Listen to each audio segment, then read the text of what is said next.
Universal tan esperado por los peruanos. Ha demorado casi un mes lograr implementarlo. Sin embargo, hay un conjunto de casi 100 personas que tienen de distintos ámbitos del derecho, de la política, de las ciencias sociales en general, que han emitido un pronunciamiento que lleva por título "Por un bono realmente universal", porque se ha detectado que efectivamente no todos los peruanos que lo necesitan están incluidos.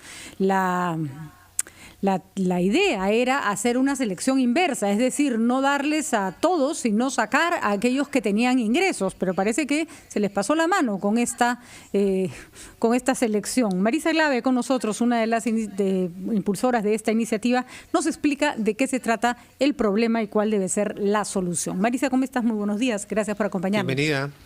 Muy buenos días, Patricia, muchas gracias por la llamada.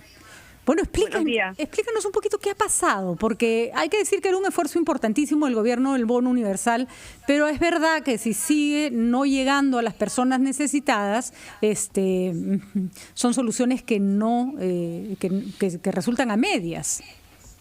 Patricia, el pronunciamiento parte reconociendo que este es un momento muy difícil y saluda la decisión del gobierno. Yo creo que ninguna de las personas que ha suscrito tiene una voluntad de criticar lapidariamente al gobierno de ninguna manera, ni está intentando hacer escarnio. Sin embargo, lo que sí queremos es poner en evidencia que no se ha hecho como incluso se dijo que se iba a hacer.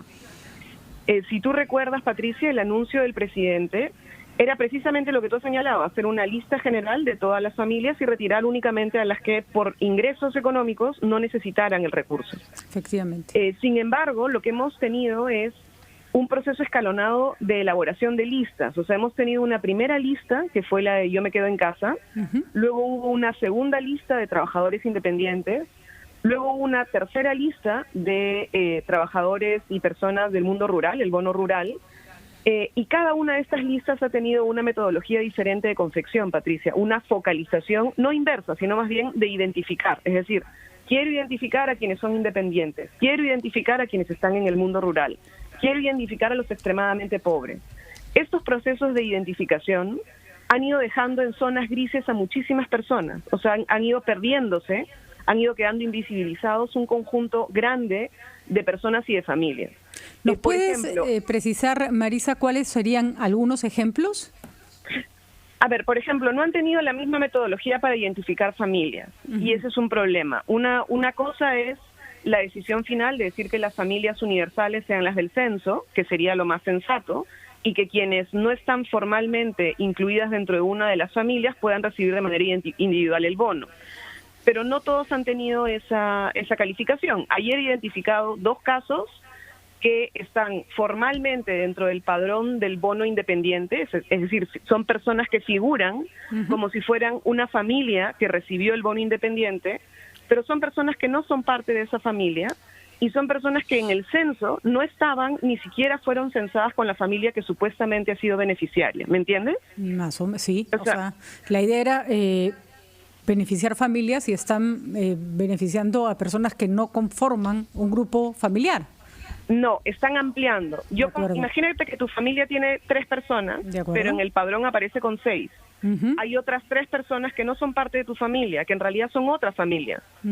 Esa otra familia no está incorporada. No recibe nada, de acuerdo. No recibe nada. Y entonces, esto en parte tiene que ver con que se ha hecho por pedazos de listas. Es decir, el famoso bono universal, el último padrón que ha salido, es un padrón que no llega a 1 millón de familias.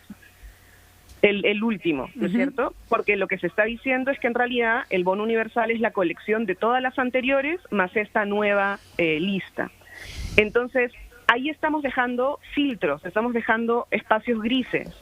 Y lo que plantea el pronunciamiento, Patricia, Fernando, Ricardo, es que la propia CEPAL ha salido señalando, no sé si ustedes vieron a la señora Bárcenas, pero ha salido señalando que este golpe para América Latina va a suponer un retroceso de casi 13 años en lo que ha sido el PBI per cápita. Y que eso va a llevarnos a tener un engrosamiento importante de personas pobres y del núcleo que se llama personas vulnerables. Nosotros en el Perú, si bien teníamos solo 20% de pobreza, teníamos 35% de la población en el estado vulnerable, es decir, no es pobre, pero si algo le pasa, como por ejemplo nos cae una pandemia como esta, puede caer en la pobreza. Entonces, lo que plantea CEPAL es que esto va a ser temporal, es decir, tenemos que imaginarlo no como algo permanente, sino como algo temporal, pero que esa temporalidad puede durar entre 1 año y 2 años. Y que al imaginar que nuestra economía y nuestra sociedad va a tener ese nivel de impacto, ellos recomiendan que este tipo de medidas no sean una vez, sino que pudieran ser eventualmente entre 3 meses y 6 meses. Una especie de ingreso, renta básica universal de una temporalidad entre 3 y 6 meses. Si ese camino, que es el que recomienda CEPAL para América Latina, de alguna manera va a ser contemplado por el Estado, no podemos seguir teniendo, Patricia, 15 listas separadas, una lista de programas sociales, otra lista de independientes, otra lista rural, otra lista para personas pobres y otra lista para personas vulnerables, porque seguimos perdiendo gente que necesita recursos. Y tenemos ahora millones que están intentando inscribirse en esta web que se sigue cayendo y que tiene un problema que sí hay que pedirle a la RENIEC que solucione, que es que quienes no lo recibieron porque fueron incluidas equivocadamente en una familia, no tienen cómo quejarse, porque la web simplemente los bota del sistema. Marisa, de nuevo, para que le quede claro a los que nos están escuchando, por favor, ¿qué es lo que proponen entonces? Porque hemos revisado diversas aristas, pero entonces, ¿qué propones? ¿Qué propone tu bloque, tu grupo? No es un grupo, quiero aclararlo, son en realidad varias personas que más bien estuvimos en una reflexión colectiva, invitados por Rafa Roncaliolo y por Rolando Ames. En realidad lo que se propone son, uno, realmente hacer una unificación, es decir, no podemos seguir teniendo distintos procesos de focalización, sino pasar realmente a un proceso universal. La segunda, y que también lo planteamos, es que debiera avanzarse a una discusión sobre un bono por persona y no necesariamente por familia, porque la ubicación de familias es compleja. Y la tercera, que está ya en proceso de avanzar, es que el sistema financiero, y es lo que se está diciendo, ya no puede verse como un elemento más en el mercado. Así como nosotros tenemos la electricidad, tenemos el agua, tenemos servicios que son fundamentales, hoy el servicio bancario, el servicio financiero, tiene un servicio esencial y la inclusión financiera supone recuperar que hoy necesitamos esto como una dimensión pública, es decir, necesitamos lograr realmente una inclusión total. No puede ser, como se plantea formalmente, que la inclusión financiera en países de África esté muy por encima que en América Latina, en el Perú en particular, ¿no? Marisa Glave, después de ese pronunciamiento que es del miércoles, usted ha publicado el día de hoy en La República un artículo en donde subraya que cuando se ha querido añadir a familias que no habían sido incluidas en esa lista, ha producido un atoro de las llamadas a los servicios telefónicos del MIDIS y al cabo de 2 horas ya no funcionaba más. Y justamente en el pronunciamiento alude al hecho de que muchas familias no tienen cuentas bancarias y peor aún tampoco acceden a servicios digitales, lo que obligará una vez más a colas. Y en este caso estamos ante una cantidad superior a toda la de los bonos precedentes, porque se habla de 6.8 millones de familias beneficiarias.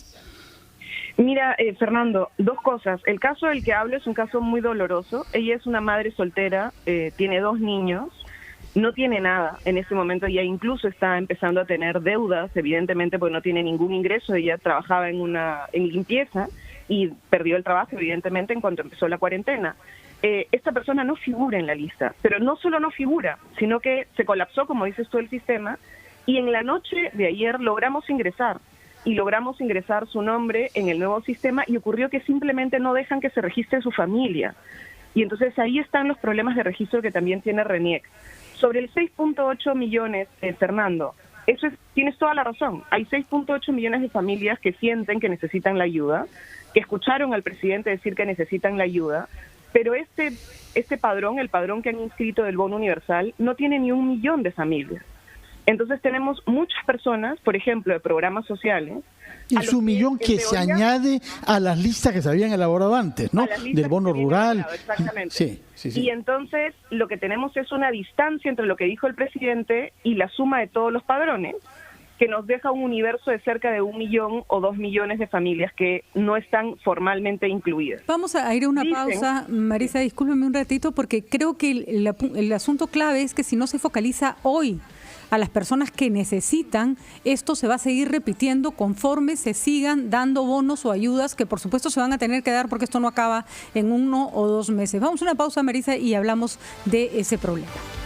Estamos con Marisa Glave, quien nos está hablando de este bono universal, que como bien ella ha señalado, es una medida que el gobierno ha planteado, que está en el camino correcto, que busca ayudar a la población, pero que de no hacerse de la manera apropiada, el esfuerzo puede terminar, digamos, siendo un poco inútil.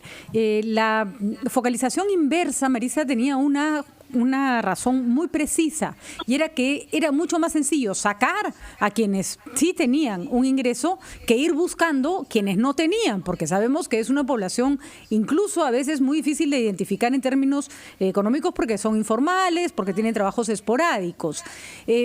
¿Se ha aplicado, según lo que nos explicas, prácticamente la misma metodología que para los bonos anteriores?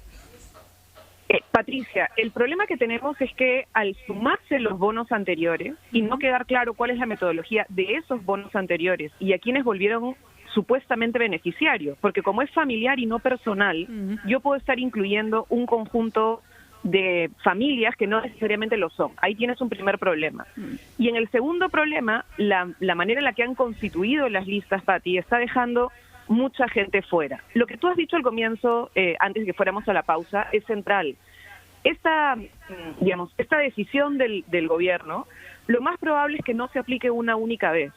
Lo más probable es que necesitemos, si es que tomamos en consideración el análisis de CEPAL, por lo menos una segunda, tercera, incluso cuarta vez de entrega de un complemento, de un apoyo económico, porque la caída no solo va a afectar socialmente a la gente, a las familias, a las personas, sino a la economía. Y necesitamos que la gente gaste en el mercado si es que queremos que no se caigan los negocios.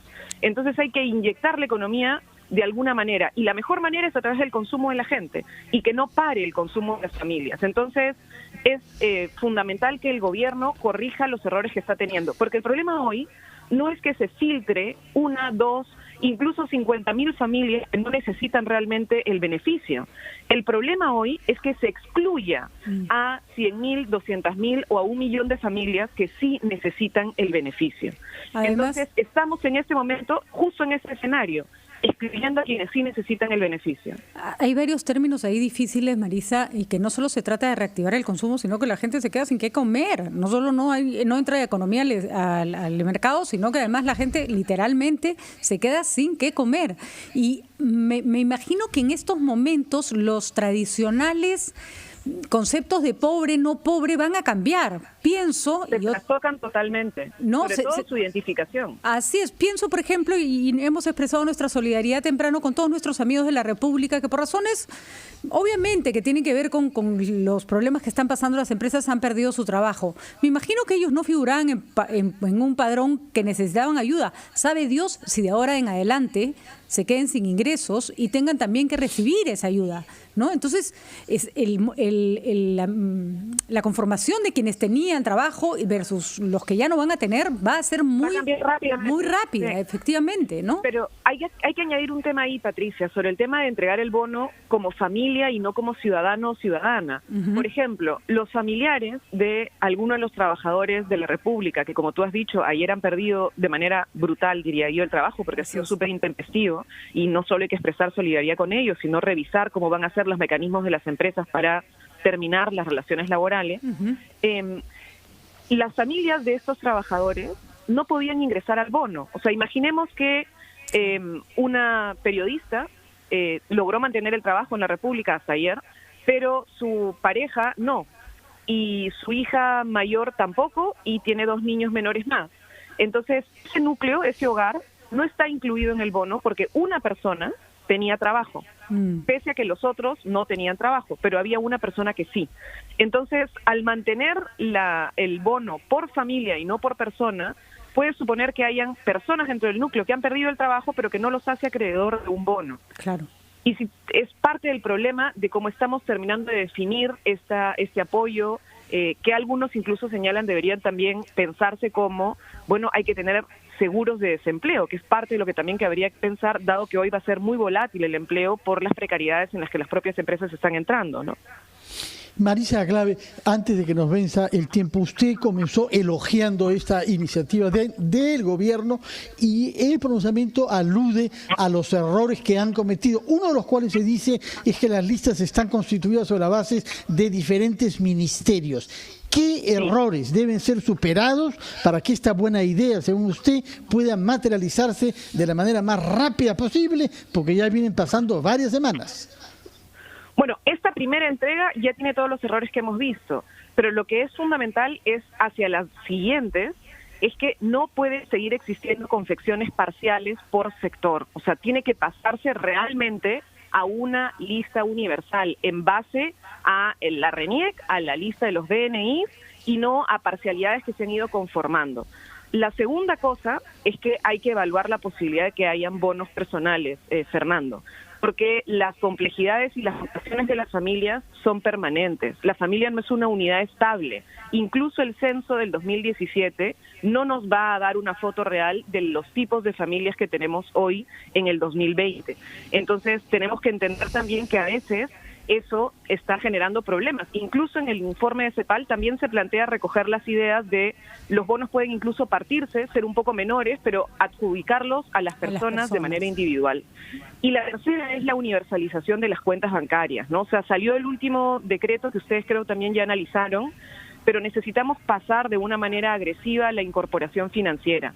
Y a la banca por teléfono. El Perú es verdad que no tiene internet, pero tenemos casi un 80% de peruanos que tienen un celular. Y hoy día a través del celular se puede lograr niveles de seguridad que garanticen que un ciudadano o una ciudadana reciba un código y con su DNI pueda sacar dinero, no solo de la ventanilla, que son las colas terroríficas de las que tú hablas, sino de los agentes bancarios y de los cajeros, lo que nos permitiría también resolver parte de la aglomeración que estamos teniendo en este momento para tratar de recoger esta ayuda que precariamente y lentamente está llegando, ¿no? Tantos años hablando de la inclusión financiera como si fuera una exquisitez y ahora nos damos cuenta de lo necesarísimo que era. Muchísimas gracias, Marisa Aglave. Vamos a ver cuáles son las respuestas del gobierno, porque no se puede quedar gente en el aire. No se puede quedar porque necesita... No necesita salir a comprar cosas caras ni lujos, necesita sobrevivir. En ese punto estamos. Muchísimas gracias a la ex congresista Marisa Aglave explicándonos este pronunciamiento. Vamos a una pausa.